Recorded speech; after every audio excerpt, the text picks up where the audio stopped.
மக்களுக்கு நல்லது பண்றதுக்கு அரசியலுக்கு வாங்கடா, கொள்ளை அடிக்கிறது கொலை பண்றதுக்கு அரசியலுக்கு. அனைவருக்கும் வணக்கம்.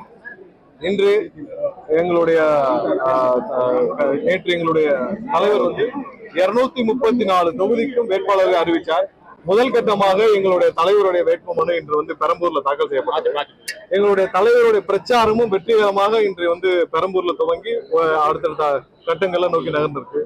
பெரும்பாலான இடத்துல எங்களுடைய வேட்பாளர்கள் வேட்புமனுகளை தாக்கல் செய்து கொண்டு வருகிறார்கள்.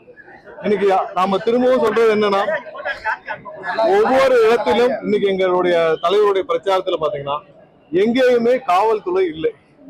அதாவது பெரும்பாலான அவ்வளவு கூட்டங்கள் வருது, கூட்டங்களை ஒழுங்குபடுத்துவதற்கு ஏன்னா பெர்மிஷன் இருக்கு, எல்லாம் இருக்கு, கூட்டங்களை ஒழுங்குபடுத்துவதற்கு ஒரே இடத்துல கூட காவல்துறை இல்லை. அது சம்பந்தமாக தலைமை தேர்தல் டெல்லிக்கும் தலைமை தேர்தல் ஆணையத்துக்கும் தமிழக தேர்தல் ஆணையத்துக்கும் நாங்கள் புகார் கடிதம் எழுதியிருக்கோம்.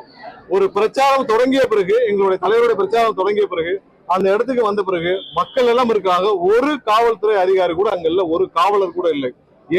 ஒரு சம்பவம் நடக்க வேண்டும், ஏதாவது ஒரு அசாதாரண சூழ்நிலை உருவாக வேண்டும் என்பதற்காகவே அந்த மாதிரியான சூழ்நிலையை காவல்துறையே ஏற்படுத்துகிறாங்கன்னு தெரியல. முக்கியமாக சென்னை காவல்துறை இதை வேண்டும் என்றே செய்கிறாங்கன்னு தான் நாங்க நினைக்கிறோம்.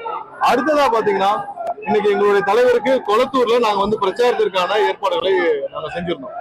அதுல மைக் யூஸ் பண்ணணும், ஸ்பீக்கர் யூஸ் பண்ணணும் அப்படின்ற பெர்மிஷனும் வாங்கியிருந்தோம். அது இருந்தும் கடைசி நேரம் வரை எங்களுடைய தலைவருக்கு அந்த பெர்மிஷன் கொடுக்கப்படவில்லை. கடைசி வரைக்கும் நாங்க போராடி, எங்களோட நிர்வாகம் எல்லாம் ரொம்ப போராடி நின்று பிரச்சனை பண்ணி எல்லாம் பண்ணிதான் கடைசி நேரத்துல எங்களுக்கு அந்த அனுமதி வழங்கப்பட்டது. மிகவும் கடுமையான ஒரு சூழ்நிலையில் ஒவ்வொரு இடத்திலும் எங்களுடைய பிரச்சாரத்திற்கான தடைகளை இங்க இருக்கிற காவல்துறை திமுகவுடன் இணைந்து கொண்டு, திமுகவுடன் பணம் பெற்றுக்கொண்டு, திமுகவுக்கு கைக்கூலியாக செயல்படும் ஒரு பெரும்பாலான அதிகாரிகள் இதை செஞ்சுக்கிட்டு வராங்க. இதற்கு எங்களுடைய கடுமையான கண்டனத்தை தெரிவிச்சு இன்னைக்கு நாங்க தலைமை தேர்தல் ஆணையம் டெல்லிக்கும் இங்க தமிழகத்தில் தேர்தல் ஆணையர் தலைமை தேர்தல் ஆணையருக்கும் நாங்கள் கடிதங்களை அனுப்பிச்சிருக்கோம். அதுக்கான இதுவும் அமைச்சிருக்கோம். கண்டிப்பாக அவர்கள் இந்த அதிகாரிகள் மீது நடவடிக்கை எடுக்க வேண்டும். தமிழகம் முழுவதும் எங்களுடைய வேட்பாளர் பிரச்சாரம் சுமூகமாக செல்ல வேண்டும். இந்த தேர்தல் ஒரு மாற்றத்திற்கான தேர்தல். கண்டிப்பாக 234 தொகுதி எங்களுடைய வேட்பாளர் வெற்றி பெறுவார். எந்த மாற்ற கட்டும்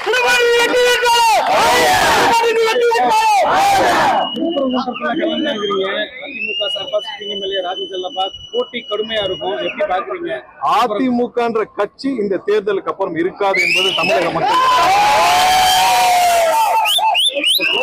அதிமுக என்ற கட்சி இந்த தேர்தலுக்கு அப்புறம் இருக்காது.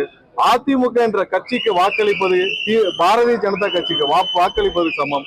இந்த தேர்தலுக்கு பிறகு திரு எடப்பாடி பழனிசாமி அவருக்கே நல்லா தெரியும், திரு எடப்பாடி பழனிசாமி அவர்கள் பொதுச் செயலாளராக இருக்க போவது கிடையாது என்பது உறுதி. ஏன்னா அது அவருக்கும் தெரியும். அது தெரிஞ்சுதான் அவர் வேற வழி இல்லாமல் இன்று அவங்க எல்லாம் பாரதிய ஜனதா கட்சியுடைய கட்டுப்பாட்டில் இருக்கிறார்கள். இந்த தேர்தலுக்கு பிறகு அந்த கட்சி எல்லாம் பாரதிய ஜனதா கட்சியோடு சேர்க்கப்படும். இந்த தேர்தலோடு அதிமுக கட்சியே இருக்காது. பாவம் புரட்சி தலைவர் தன்னுடைய சொத்துக்களை எல்லாம் கொடுத்து ஆரம்பிச்ச ஒரு கட்சி. அம்மா 30-35 வருஷம் போராடி உயிரை கொடுத்து காப்பாற்றிய கட்சி இன்று டெல்லி கபலீகரம் செய்வதை தமிழக மக்கள் மாற்றிக்கொள்ள மாட்டார்கள். இன்று எல்லா இடத்திலையும் அதிமுகவிற்கு வாக்களிப்பது பாரதிய ஜனதா கட்சிக்கு வாக்களிப்பதற்கு சமம். அதனால எந்த இடத்திலும் அதிமுக வேட்பாளர்கள் வெற்றி பெற போவது கிடையாது. எங்களுக்கு ஒரே போட்டு திமுக தான். திமுக கண்டிப்பாக இந்த 2011 என்ன மாதிரி முடிவு ஒரு எதிர்கட்சி கூட ஆக முடியாத ஒரு நிலைமை இருந்துச்சோ அதேதான் இப்ப நடக்கும். அதிமுக யாரு நின்றாலும் எங்களுக்கு கவலை இல்லை. கண்டிப்பாக திருப்பரங்குன்றத்தில் வெற்றி வாய்ப்பு 100% உறுதி செய்யப்படும். அவர் நடிப்பு எடுப்படாதுன்னு சொல்லிட்டு ராஜகோபால் சொல்லிருக்காரு. எப்படி நீங்க பாக்குறீங்க? ஐஸ்கிரீம் சாப்பிட குழந்தை மாதிரி பேசுறாரு விஜய். அதாவது இவங்களுக்கு எல்லாம் என்ன செய்யணும்னே தெரியல. அந்த அதிமுக ஒரு பழைய பெருச்சாளிகளுக்கு என்ன செய்யணும்னு தெரியல. அந்த பழைய பெருச்சாளிகள் ஒன்னே ஒண்ணு சொல்றேன், டெபாசிட்டாவது வாங்க முடியுமான்னு பாருங்க. அந்த பழைய பெருச்சாளி அனைவரும் சொல்றேன். ஏன்னா யாரும் இவரு அவரு எல்லாம் சொல்ல தேவையில்லை. இவங்க எல்லாரும் பேச வேண்டியது திமுக பத்தி பேசுறாங்களா? இல்ல. 4 நாள் ஒரு 6 மாசத்துக்கு முன்னாடி வரைக்கும் உங்களுடைய பொதுச் செயலாளர் தற்குறி பழனிசாமி, தவழ்ந்து போய் பதவி வாங்கிய பழனிசாமின்னு சொன்ன அண்ணாமலையுடன் கூட்டணி வைக்கிற உங்களுக்கு, நீங்கள் அவருடன் சேர்ந்து பாரதிய ஜனதா கட்சியுடன் கூட்டணி சேர்ந்த உங்களுக்கு பேசுவதற்கு, பொதுவில் பேசுவதற்கு எந்த தகுதியும் கிடையாது. அவங்களை பத்தி நாங்க பேச வேண்டியது. இந்த பழைய பெருச்சாளிகள் அனைவரும் அவங்களுடைய சொத்துக்களை காப்பாற்றுவதற்காக இன்னைக்கு பாரதிய ஜனதாவுடைய அடிமைகளாக இருக்கிறார்கள். அவரை பற்றி எங்களுக்கு கவலை. திருப்பரங்குன்றம் வெற்றி வாய்ப்பு 100% இருக்கு. அங்க இருக்கிற மக்கள் அமைதியை விரும்புகிறார்கள். நாங்கள் எங்களால் தான் அமைதியை நிலைநாட்ட முடியும். அங்க பாரதிய ஜனதா கட்சியோ அதிமுக இல்ல, பாரதிய ஜனதா கட்சியோ இல்ல வேற எந்த கட்சியோ ஆட்சிக்கு வந்தாலும், வேற எந்த கட்சி அங்கே வெற்றி பெற்றாலும் அங்கே அமைதி இருக்காது. தமிழக வெற்றி கழகம் வந்தால் மட்டும்தான் திருப்பரங்குன்றம் அமைதி திரும்பும். நாங்கள் வந்துதான் அமைதியை நிலைநாட்டுவோம். 100% திருப்பரங்குன்றம் 2 வருஷத்துக்கு முன்னாடி எப்படி இருந்துச்சோ அதே சூழ்நிலையில் அமைதியான சூழ்நிலையை கண்டிப்பாக நிலைநாட்டும். இல்ல நாங்க தெளிவா சொல்லியிருக்கோம். அந்த சம்பவத்தை எங்களுடைய ஸ்டாண்ட்ல ரொம்ப தெளிவா சொல்லியிருக்கோம். அந்த பிரச்சனையை பெருசாக்கியது திமுக தான். அதை முன்னாடியே தடுத்து நிறுத்தலாம். அதே நேரத்தில் பாரதிய ஜனதா கட்சி வேண்டுமென்றே ஒரு எமோஷனல் இஷ்யூவை கிரியேட் பண்ணி திருப்பரங்குன்றத்தில் தேவையில்லாத அசாதாரண சூழ்நிலையை உருவாக்கினார்கள். திருப்பரங்குன்றம் அமைதியாக இருக்க வேண்டும் என்பதுதான் எங்களுடைய 100% நோக்கம்.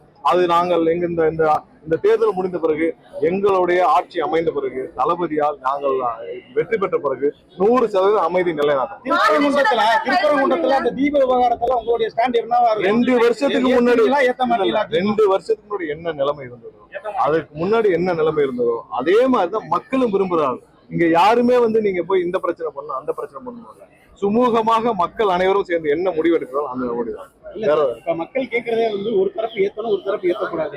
இல்ல அங்க லோக்கல் ஒரே நிமிஷம், அங்க இருக்கிற மக்கள் என்ன நினைக்கிறாங்கன்னா, இங்க அமைதியா இருக்கணும், இங்க எந்த பிரச்சனையும் வேண்டாம். திருப்பூர் மலைக்கு போறப்ப இவ்வளவு பேரிகார்ட் எல்லாம் வேண்டாம், இத்தனை போலீஸ் வேணாம், போறவங்களை என்ட்ரி பண்ணிட்டு உள்ள போய் ஒவ்வொருத்தர என்ட்ரி பண்ணிட்டு வேணாம். இத்தனை வருடமாக 100 வருடமாக அமைதியாக போயிட்டு இருந்த திருப்பரங்குன்றம் சர்ச்சைக்குரிய பகுதியாக மாற்றிய திமுகவிற்கும் பாரதிய ஜனதா கட்சிக்கும் எங்களுடைய கடுமையான கண்டனத்தை தெரிவிக்கிறோம். அவங்க 2 பேரும் இங்க இருந்து போகணும். தமிழ்நாட்டுல எந்தவித எமோஷனல் இஷ்யூஸும் இவங்களால கிரியேட் பண்ண முடியாது, கிரியேட் பண்ண விடமாட்டோம் என்பது உறுதியாக இருக்கும். திருப்பூர் மக்களுக்கு என்ன வாக்குறுதி சார் வைக்கிறீங்க? இல்ல கண்டிப்பாக திருப்பரங்குன்றம் ஒரு ஹார்ட் ஆஃப் த மதுரை. ஏன்னா அங்க ஏர்போர்ட்டை சுத்தி பெருமையான பழமையான அனைத்து பாரம்பரியத்தையும் தாங்கி நிற்கிற ஒரு இடம். அந்த இடத்திற்கு இதுவரை எந்த வித ஒரு வளர்ச்சியும் கொடுக்கவில்லை. மிகப்பெரிய ஒரு எல்லா தரப்பு மக்களும் வாழும் ஒரு இடம். அங்க எந்த ஒரு இண்டஸ்ட்ரி, அவங்களுக்கு என்ன வேலை வாய்ப்புகள், சரியான போக்குவரத்துகள், ஒரு பாலங்கள் எதுவுமே அமைக்கப்படவில்லை. பெரிய பெரிய கல்லூரிகள் இருக்கு, அவர்களுக்கு கூட ஒரு தரமான ஒரு சாலை வசதியோ அவங்களுக்கு தேவையான அடிப்படை வசதியோ இல்லை. கண்டிப்பாக அந்த பகுதி மக்களின் வாழ்க்கையை மேம்படுத்தவும், அனைத்து தரப்பு மக்களின் வாழ்க்கையை மேம்படுத்தவும், அனைத்து வளர்ச்சிக்கு தேவையான அனைத்தையும் நாங்கள் கண்டிப்பாக. திருப்பரங்குன்றம் பிரச்சாரத்துக்கு விஜய் வருவாரா? உங்களுக்கு தலைவர் கண்டிப்பாக வருவார். வெற்றி பெற்ற பிறகும் தலைவர் கண்டிப்பாக நன்றி சொல்லுவார். இன்னைக்கு நடந்தது 100% திமுக செய்த சதி. அதற்கு ஆதரவாக இருந்த காவல்துறை அதிகாரிகள் நாங்கள் எங்களோட கண்டனத்தை தெரிவித்து அவர்களை மாற்ற வேண்டும், டிரான்ஸ்பர் பண்ணணும்னு சொல்லி நாங்கள் ஏற்கனவே தலைமை தேர்தல் அதிகாரிக்கு அனுப்பியிருக்கிறோம். ஒவ்வொரு இடத்திலும் அவர்களை உருவாக்கிறார்கள். வேண்டுமென்று அசாதாரண சூழ்நிலையை உருவாக்க நினைக்கிறார். அதற்கு எங்களோட கடும் கண்டனத்தை தெரிவிக்கிறோம். இந்த வாரம் ஃபைல் பண்ணிடுவோம். இந்த வாரத்துக்குள்ள கண்டிப்பாக நாமினேஷன் பிரச்சாரம் இன்னைக்கு இருந்து தொடங்கியாச்சு. பிரச்சாரம் இன்னைக்கு இருந்து தொடங்கியாச்சு. நன்றி. மக்களுக்கு நல்லது பண்றதுக்கு அரசியலுக்கு வாங்கடா, கொள்ளை அடிக்கிறது, கொலை பண்றதுக்கு அரசியலுக்கு